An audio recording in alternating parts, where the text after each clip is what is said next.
आणि यानंतर कोल्हापूरमधून एक भावुक करणारी बातमी। कोल्हापूरमधल्या नांदणी मठातील महादेवी हत्तीणीला ग्रामस्थांनी निरोप दिलाय। महादेवी हत्तीणीला निरोप देताना ग्रामस्थ भावुक झाले।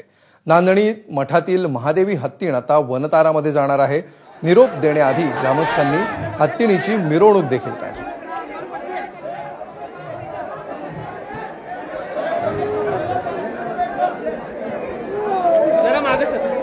विजय केसरकर सध्या आपल्या सोबत आहेत। विजय, काही दिवसांपूर्वीच तू ही बातमी दिलेली होतीस आणि कशा प्रकारे ग्रामस्थ रात्री रस्त्यावर उतरलेले होते, या हत्तीणीला रात्रीच घेऊन जातात की काय या भीतीने, हे सगळं ताजं असताना आता सर्वोच्च न्यायालयाच्या निकालानंतर निरोप देण्याची वेळ ग्रामस्थांवर आली आहे। काय नेमकं वातावरण आहे, कसा माहोल होता?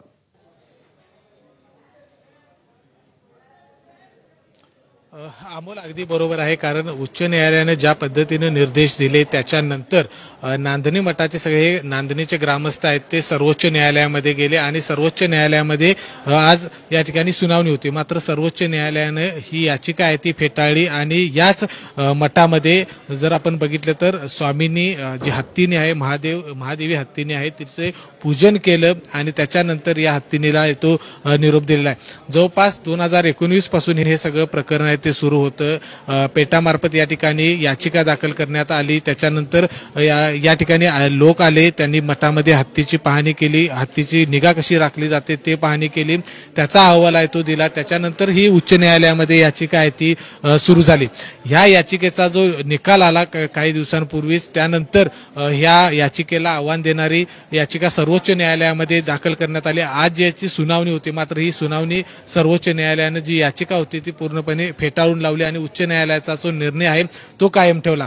आता या सगळ्यानंतर आपण जर बघितलं तर जैन समाजामध्ये हत्तीला खूप महत्व आहे, कारण प्रत्येक धार्मिक सणामध्ये हत्तीचा या ठिकाणी वापर केला जातो, हत्तीचं पूजन आहे ते केलं जातं आणि म्हणूनच जड अंतकरणानं इथल्या सगळ्या नांदणीच्या ग्रामस्थांनी हत्तीला निरोप दिलेला आहे।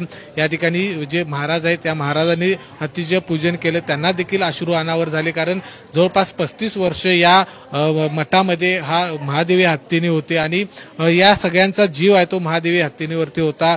महादेवी हत्तीणीचा प्रेम आहे ते या सगळ्या ग्रामस्थांवर होतं, त्यामुळे एक भावनिक या ठिकाणी एक नातं आहे ते निर्माण झालं होतं आणि म्हणूनच कुठेतरी या सगळ्या हत्तीणीला निरोप देत असताना या सगळ्यांचं जे मन आहे ते भरून आलेलं आहे। इथल्या महिला असतील, लहान मुले असतील, लहान मुलं असतील, वयोवृद्ध असतील, हे सगळ्यांच्या डोळ्यामध्ये या ठिकाणी अश्रू पाहायला मिळत होतं। मात्र आता कुटुंबातल्या एखाद्या सदस्याला निरोप द्यावा अशा पद्धतीच्या भावना या सगळ्या ग्रामस्थांमध्ये आणि भाविकांमध्ये दिसून आल्या।